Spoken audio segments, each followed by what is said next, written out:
नमस्कार मित्रों, आपका बहुत अभिनंदन स्वागत। आज हम 9th क्लास का ट्राइंगल्स का चैप्टर 7 है नंबर, वो सीबीएसई की रिवाइज 22-23 के हिसाब से पढ़ाएंगे। अब इसमें मैंने पहले से पॉइंट्स लिख दिए जो इसके अंदर कवर करने हैं मुझे। जैसे मेरा नाम भक्तवत्सल मित्तल है, मैं रिटायर्ड इंजीनियर हूँ। मैंने बिट्स पिलानी से मैकेनिकल इंजीनियरिंग की हुई है और मुझे बच्चों को पढ़ाने का बड़ा पैशन है। और मैं एक्चुअली 1-to-1 अपने घर पे पढ़ाता हूँ लास्ट 13 ईयर से, science maths up to 12th class. और बच्चों ने बहुत अच्छी परफॉर्मेंस भी दी है। They have become from zero to hero, और कई तो बहुत अच्छी जगह लगे हैं और उनको मैथ से इतना लव हो गया कि दे have become their favourite subject. मैं भी यही कहता हूँ कि मैथ से आसान कोई सब्जेक्ट नहीं है। लोग बाग घर वाले फ्रेंड्स डरा देते हैं कि मैथ्स जो है बहुत डिफिकल्ट सब्जेक्ट है, ये वो। कुछ नहीं है, ऐसा कुछ नहीं है दोस्तों। मैथ से आसान सब्जेक्ट नहीं है। मैं कहता हूँ अगर आपको है क्या उसमें जोड़ बाकी गुणा भाग, यानी कि addition, subtraction, multiplication and division, बस इसी का अगर इसका बेस आता है तो आप कहीं भी पहुँच सकते हो। यही तो इसका बेस है, और क्या है। मैथ्स में यह है कि कोई जो भी हमने शुरू से पढ़ा है 4th क्लास से या 3rd क्लास से, और तब वो आपको सब याद रखना है। समझ लेंगे तो याद अपने आप ही हो जाता है। डस्टबिन में नहीं फेंकना है, रटना नहीं है। मैथ्स रटने आपसे समझ नहीं आएगी मैथ। पहले समझिए और फिर ज़रूरत है तो उसको याद करिए। वो याद अपने आप हो जाता है। जब आप बहुत सारे क्वेश्चन करते हैं तो सब चीज़ें याद भी हो जाती हैं और आपकी जो प्रॉब्लम्स हैं वो भी सॉल्व हो जाती हैं। Let us start. पहला मैंने लिखा है व्हाट इज कॉन्ग्रुएंसी, क्योंकि ये ट्राइंगल्स नाम जरूर दिया है चैप्टर का, लेकिन इसमें बेसिकली ये कॉन्ग्रुएंसी पे डिपेंडेंट है सारा। ट्राइंगल्स की कॉन्ग्रुएंसी में वो भी। तो पहला तो वर्ड हम समझेंगे कॉन्ग्रुएंट क्या होता है, कॉन्ग्रुएंसी किसे कहते हैं। तो ये डिटो फिगर्स, जो फिगर्स एक सी हों, जैसे मैंने पासपोर्ट साइज की एक व्यक्ति की 50 फोटो खिंचवाई स्टूडियो में, सब एक सी हैं, तो दे आर डिटो, बिल्कुल सेम है। एंगल भी सेम है, साइज भी सेम है, चेहरा भी सेम है, सब कुछ सेम नजर आएगा। आप फर्क नहीं, एक दूसरे में फर्क नहीं लगा सकते। तो दैट इज कॉल्ड डिटो। तो ऐसे ही ज्योमेट्री के अंदर इसका मतलब क्या है कि दो चीजें मायने रखती हैं, एक होता है साइड और एक होता है एंगल। साइड से तो साइज बनती है और एंगल से शेप बनता है। जैसे शेप कर्वेचर वगैरह जो है उस एंगल से होता है। तो दो चीजें को अगर हम कंट्रोल कर लें और सेम कर दें किसी भी दो फिगर्स में, उसकी साइड्स भी और उसके एंगल्स भी, तो वो दोनों फिगर्स बिल्कुल कॉन्ग्रुएंट हो जाएंगे। चाहे वो ट्राइंगल हो, चाहे स्क्वायर हो, चाहे दो स्क्वायर हो, चाहे दो ट्राइंगल्स हो, चाहे दो रेक्टेंगल हो, चाहे दो पॉलीगन्स हो, पर अगर उनके साइड्स बराबर हैं, उनके एंगल्स बराबर हैं, तो दे आर डिटो। इसीलिए मैंने लिखा ditto figure. I don't know the spelling of ditto is correct और नॉट, बट इट इज, आप डिटो कहोगे बिल्कुल। अगर उनको ओवरलैप करें हम ट्रांसपेरेंसी में आके, तो बिल्कुल एक के ऊपर एक सब चीज़ें आएंगी। आँख के ऊपर आँख, कान के ऊपर कान, नाक के ऊपर नाक, और बिल्कुल सेम आप व्यक्ति की फिगर आएगी आपको। तो जैसे आप फोटो कॉपियर में जाते हैं, आपने किसी से कहा कि भाई पूरी एक साइज में निकाल दे, इसी साइज में, तो वो जो फोटो कॉपी निकालता है तो आप ओरिजिनल उसमें डिस्टिंग्विश ही नहीं कर सकते, क्योंकि बिल्कुल सेम नजर आएंगे आपको, until unless there is colour और ब्लैक एंड व्हाइट का फर्क हो। अगर दोनों ही ब्लैक एंड व्हाइट है तो आप पता ही नहीं लगा सकते कौन सा ओरिजिनल है कौन सा वो। उसी को डिटो कहते हैं, और वही एक्चुअली कॉन्ग्रुएंसी है। वो था, तो समझ गए होंगे आप कॉन्ग्रुएंसी का मतलब। शेप भी सेम होना चाहिए, एंगल भी सेम होना, मतलब शेप से एंगल होता है, एंगल भी सेम होना चाहिए, साइज भी सेम होना चाहिए, यानी उनकी जो साइड्स हैं वो भी सेम होनी चाहिए। तो हम बाकी का न पढ़ के इस चैप्टर में ओनली ट्राइंगल का पढ़ेंगे। समझ गए ना। Three sided figures, close figure को ट्राइंगल कहते हैं, या 3 साइडेड पॉलीगन को ट्राइंगल कहते हैं। ये ट्राइंगल की डेफिनेशन। क्लोज फिगर होनी चाहिए। ट्राइंगल्स कई तरह के हो सकते हैं, जैसे स्केलिन ट्राइंगल है, राइट एंगल ट्राइंगल है, आइसोसेलेस ट्राइंगल है, इक्विलेटरल ट्राइंगल है। तो these are the forms of triangles. इसके तो अभी हम जो देखेंगे, ज़्यादातर हम बात करेंगे स्केलिन ट्राइंगल की, और उसमें कॉन्ग्रुएंसी का क्या रूल्स है। तो criterias for congruency of triangles. तो there are 5 criterias of congruency in triangles in our book. पहला है SAS axiom. What is SAS axiom?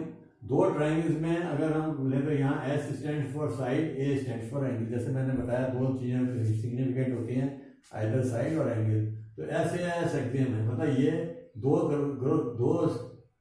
Figures, दो ट्राइंगल की करस्पॉन्डिंग साइड्स बराबर हैं दो, और उनके बीच का इंक्लूडेड एंगल, ये एक हमेशा यहाँ एंगल बट इंक्लूडेड एंगल होना चाहिए। या जैसे दिखाया मैंने फिगर में, A B equals to D, A C equals to D F and बीच का angle A equals to D. इसके अलावा अगर बी और सी अगर एंगल हो गए तो ये नहीं हो सकती, यानी कि इसके अंदर ये क्राइटेरिया नहीं लगते हैं। ऐसे ऐसे होता है और ये क्राइटेरिया नहीं कर सकते हम। एस एस ए ये अलाउड नहीं है और ए डबल एस ए ये भी अलाउड नहीं है। ध्यान रखिएगा बच्चे, इसको कर देते हैं, ये बहुत बड़ी मिस्टेक है। It is the included angle, क्या कहलाता है ये? Included angle. This A is called included angle, included मतलब दोनों जो साइड हैं उनके बीच का एंगल है। ये साइड है, इसके बीच का एंगल ये नहीं हो सकता। ये एंगल ये एंगल से नहीं बनेगा, ये क्राइटेरिया इन दो एंगल से नहीं बन सकता है। जो साइड हैं उनके बीच का एंगल होना चाहिए।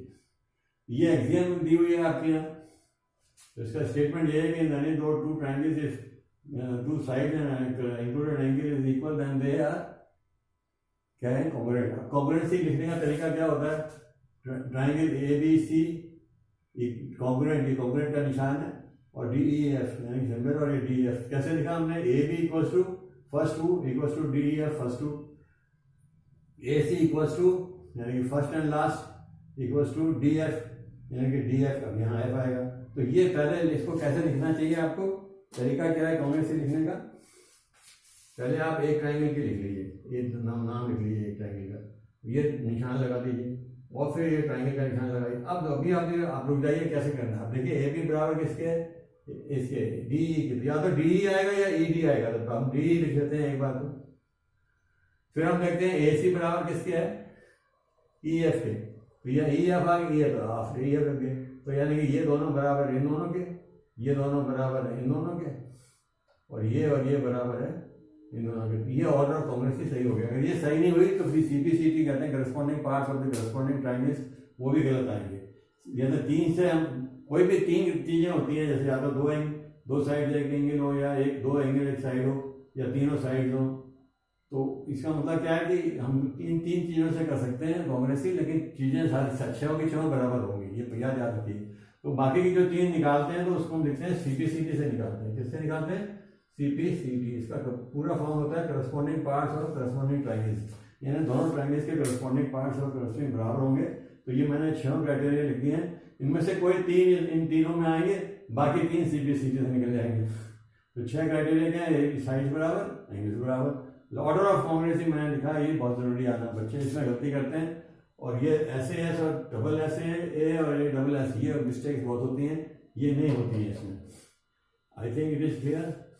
Now we go to the second part, A S A theorem. A S A जो थ्योरम है, इसमें एंगल साइड एंगल है, जैसे मैंने यहाँ सेकंड फिगर में दिखाया, ये इसका है, ये फिगर इसका है, ये फिगर इसका है। तो ए एस ए में मैंने दिखाया A B C and D E F, दो ट्रायंगल्स हैं। तो बी एंगल बराबर ई के है, सी बराबर नहीं, बी एंगल बराबर डी के ई के, सी बराबर एफ के, और बी सी साइड बराबर ई एफ के। तो एस यानी ए एस ए हो गया, A for angle, S for side and angle. तो या फिर ये सेकंड वाला जो है, ये भी मैंने यहाँ दिखाया है, सेकंड वाला ए एस हो सकता है, इसमें ऐसे ए भी हो सकता है, इसमें तीनों हो सकते हैं, ए एस और एस ए। पर इसमें ये नहीं हो सकता, एस एस ए ये नहीं हो सकता, ए डबल एस ये भी नहीं हो सकता, इसमें सिर्फ ये होगा। ध्यान रखिए, ये दोनों नहीं हो सकते, इसमें ये तीनों हो सकते हैं। तो ये इसमें मैंने दिखाया आपको बराबर, और फिर ये ए बी सी दिखाया, इसमें ए जैसे इसमें बी बराबर है ई के, सी बराबर है एफ के, और ए सी आगे वाला डी एफ बराबर इसके, तो ए एस हो गया। ऐसे हम एस ए भी लिख सकते हैं, एक डायग्राम और बना के, वो आप अपने आप प्रैक्टिस करिएगा। तो ये तीन तरीके से लिखा जा सकता है, ये तीनों तरीके से ही। These three methods are बिल्कुल correct. Now fourth is SSA theorem. ये बाकी की सब थ्योरम्स है, पहले वाली एग्जाम में हमने लास्ट में उसमें पढ़ चुके हैं। एग्जाम क्या होती है, थ्योरम के एग्जाम्स वो होते हैं यूनिवर्सल ट्रुथ होता है, थ्योरम्स वो होते हैं जो एग्जाम्स की हेल्प लेकर के हम फर्दर प्रूव करते हैं। ये हम पढ़ चुके हैं, इसको ध्यान में रखिएगा। और एग्जाम्स पूरी मैथ्स में हो सकती हैं, अलजेब्रा में, ज्योमेट्री में, सब में हो सकती है, जबकि पोस्टुलेट्स ओनली ज्योमेट्री में होते हैं। ये मैं पहले बता चुका हूँ। Now let us come to the SSS. SSS में होता है तीनों करस्पॉन्डिंग साइड्स। तो A B equals to D दिखाया है, A C equals to D F, B C equals to E F, ये इसका फिगर है, ठीक है। तो इसका भी करो, फिर ये इसी ढंग से होगा। सेम कॉन्ग्रेसिव ऑर्डर होगा, A B C is congruent to D E F. ये कॉन्ग्रेंट का निशान है, ध्यान रखिएगा, कॉन्ग्रेसिव सिंबल। हमको इंग्लिश की तान नहीं तोड़नी, आया था हमको सब ये सिंबल्स में लिखना। तो ये हो गया, इससे फिर ये 6 चीजें बराबर होगी, वही सीपीसीटी कॉन्ग्रेसिव सही होगी, तो 3 चीजें होगी, बाकी ये तीनों एंगल हम निकाल सकते हैं सीपीसीटी से। फिर उसको पहले हमें सीपीसीटी वर्ड लिखना पड़ेगा। इसी तरह से आरएचएस थ्योरम है। अब आरएचएस थ्योरम में ये स्पेशल ट्राइंगल की है, वो तो सारी स्केलिंग ट्राइंगल्स की थी, ये स्पेशल ट्राइंगल है जिसमें एक एंगल 90 डिग्री होना जरूरी है, जिसे मतलब राइट एंगल ट्राइंगल के लिए। This is for right angle triangle, right angle triangle only, ये सिर्फ राइट एंगल ट्राइंगल के लिए। तो राइट एंगल ट्राइंगल में 90 डिग्री बना दिया, 2 ABC ले लिए, DEF ले लिया, और एक साइड बराबर कर दी, चाहे आप AB बराबर कर दो ये इसके DE के, या ये भी 180 है BC बराबर EF के, लेकिन ये हाइपोटेन्यूज जरूर होती है, तभी इसमें नाम आता है right angle. R for right angle, H for hypotenuse, S फिर any one of the sides, 2 side जो बची हैं उनमें से कोई सी भी है। इसको भी हम ऐसे ही सब लिख सकते हैं, 3 चीज़ों से हो जाएगा, फिर 3 चीज़ें सीपीसीटी से कर लीजिए। This is all about the, इसके ऊपर बेस्ड क्वेश्चन हैं बड़े अच्छे, लेकिन ये क्लैरिटी होनी चाहिए आपको कि कौन से होते हैं, इसमें खास तौर से ये नहीं होते, ध्यान रखिएगा, बाकी सब होता है। अच्छा, और इसमें हाइपोटेन्यूज जरूरी है और एंगल जरूरी बराबर करना, और एक साइड होती है। Now some properties of a triangle, isosceles triangle theorem है इसमें आपकी, मैंने कि क्या है, in a triangle two sides are equal, then angles opposite to the sides are also equal। मैं यहाँ इसको बता देता हूँ क्या है ये, और बड़ी इंपॉर्टेंट थ्योरम है ये आइसोसेलेस ट्राइंगल की, बच्चे इसको ध्यान देते हैं नहीं है कई बार। इसमें अगर ये 2 साइड्स बराबर हैं तो ये प्रूव करना है कि ये एंगल B = C होगा। मैं आपको बताता हूँ कैसे करना हूँ। गिवन मैंने आपको सबको बताया कि गिवन में कैसे लिखते हैं, वो सब मैं लिखूंगा नहीं। गिवन में लिखेंगे triangle ABC, AB = AC, given है। ना हमको टू प्रूव में लिखेंगे angle B = angle C, and construction करेंगे, कंस्ट्रक्शन में लिखेंगे कि यहाँ से इसके ऊपर एक परपेंडिकुलर डाल दिया, we have put a perpendicular on this, तो लीनियर वेव से दोनों तरफ 90 हो जाएगा, ये प्रूव कर दिए। फिर इसका नाम लिख दीजिए, यहाँ कोई D है, तो ABD और ADC ट्राइंगल्स को देखने की कोशिश करिए, ये कॉन्ग्रुएंट होंगे, कैसे होंगे देखिए। ये एक साइड बराबर है, ये RHS हो जाएगा, ये लास्ट वाली जो फिफ्थ थ्योरम है इससे हो जाएगा। ये एंगल 90 बराबर हो गए, और ये बीच में जो AD है ये वन ऑफ दी साइड बराबर हो गई, तो ये RHS से हो गया, इसमें RHS लग गई कॉन्ग्रुएंसी, है ना। RHS लग गई तो बाई CPCT क्या होगा, ये एंगल बराबर इसके होगा, क्योंकि हम जब इसको लिखेंगे triangle ABC is congruent to triangle ACD क्यों लिखेंगे, क्योंकि AB बराबर होना चाहिए AC के, और एंगल D बराबर होना चाहिए, यहाँ BD आएगा, सॉरी ट्राइंगल तो ये है ना, तो ABD और D बराबर D के होना चाहिए। ये अगर आपने गलत लिख दिया तो सब गड़बड़ हो जाएगा। अब भाई CPCT हम कह सकते हैं, क्या करेंगे, CPCT से एंगल B, यहाँ एंगल B है सेकेंड, ये एंगल C है, तो angle B = angle 7, hence proved, और आप उसकी लैंग्वेज लिख दीजिए, इसलिए उसके अपोजिट होगा। तो ये वाली थ्योरम हो गई, this I have talked about this theorem, ठीक है। Now let us take another theorem next. मैं इसको मिटा देता हूँ, जगह कम होने से मेरे पास ज़्यादा इंफ्रास्ट्रक्चर नहीं है, मैंने अभी चालू किया है, और मैं कोई एडिटिंग नहीं है, मतलब ना मैं एक्सटेम्पोर बोलता हूँ, मैं ना कोई तैयारी करता हूँ ना कुछ, बस ये लिखता हूँ, उसके बाद सब एक्सटेम्पोर है मेरा। अब ये मैं दूसरी वाली की बात कर रहा हूँ, ये अगर दूसरा ट्राइंगल लेते हैं एक, और ये उसकी कन्वर्स है एक तरह से, यानी कि जो उसमें पहले गिवन था वो इसमें प्रूव में चला जाता है, और जो प्रूव था करना था वो पहले गिवन में आ जाता है। तो क्या आ जाता है, यानी कि ये दिया हुआ है आपको, ये एंगल बराबर है, तो वही लिखिए, गिवन में आप लिखिए ABC ट्राइंगल है, एंगल B = एंगल C इन एनी ट्राइंगल। नाउ प्रूव क्या करना है हमको, AB बराबर AC प्रूव करना है। कंस्ट्रक्शन करेंगे, वही राइट एंगल कर दिया, ये D लिख दिया इसका नाम, ये दोनों लीनियर पेड़ से बराबर हो जाएंगे। फिर दोनों ट्राइंगल ले लिए, अभी दोनों ट्राइंगल लिए तो इसमें क्या आया देखिए, अब ये कौन से होगा, ध्यान करिएगा, ये RHS से नहीं होगा। अब इसमें क्या है, ये एंगल बराबर इसके हो गया A, और ये दूसरा एंगल, ये एंगल ले लिया 90 है हालांकि, लेकिन बराबर तो है ना 2, और ये तीसरी कॉमन है, तीसरी ये कॉमन है, तो क्या हो गया, AAS लग गई, ये AAS लग गई, ये वाली लग गई AAS। तो AS से कांग्रेस होगी, तो कांग्रेस का ऑर्डर फिट लिखिए, A triangle ABD is congruent to triangle ACD।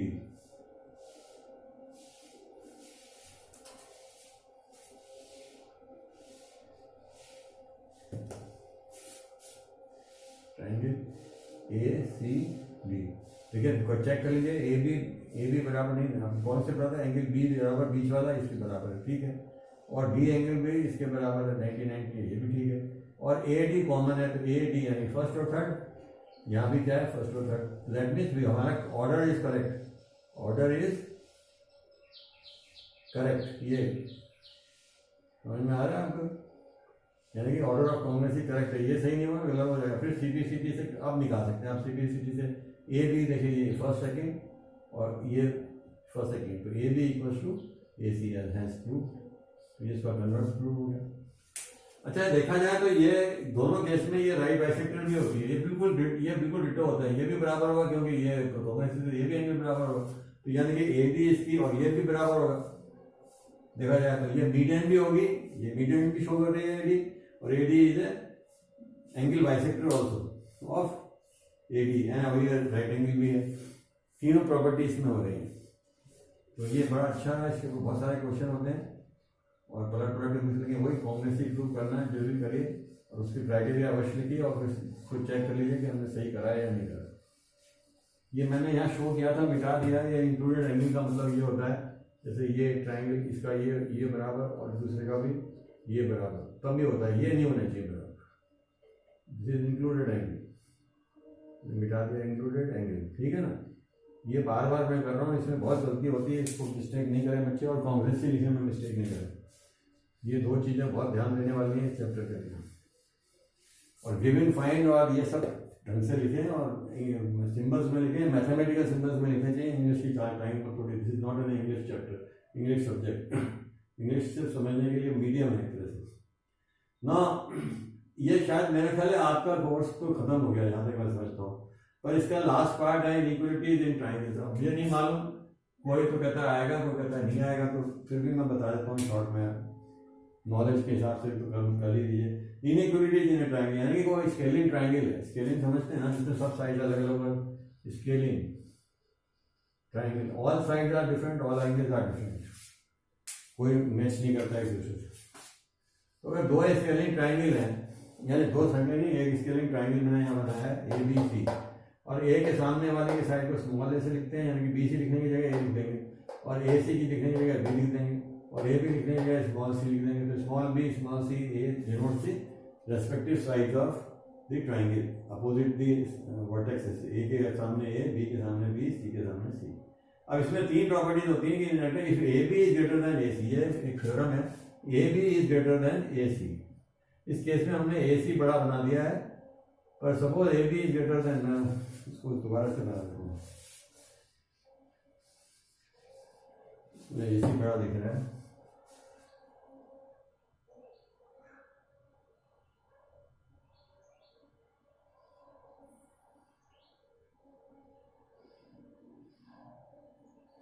नहीं बराबर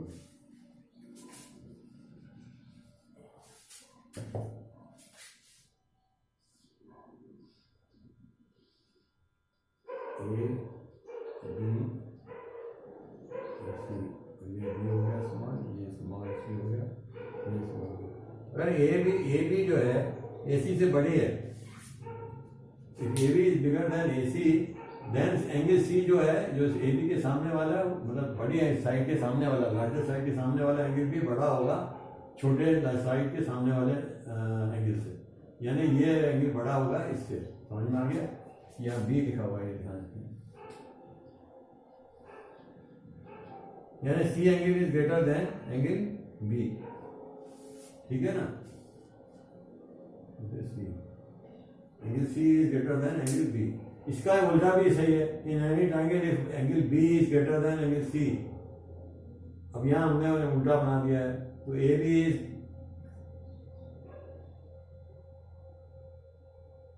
यहाँ गलत लिख दिया ये, इसको वापस यहाँ लिखेंगे, यहाँ से लिख देते हैं। If angle C is greater than angle B, इसी ट्राइंगल से पता लग जाएगा। Angle C is greater than angle B, angle C greater than angle B है, जैसा कि हमने दिखा भी रखा है, दिखाया पड़ा है।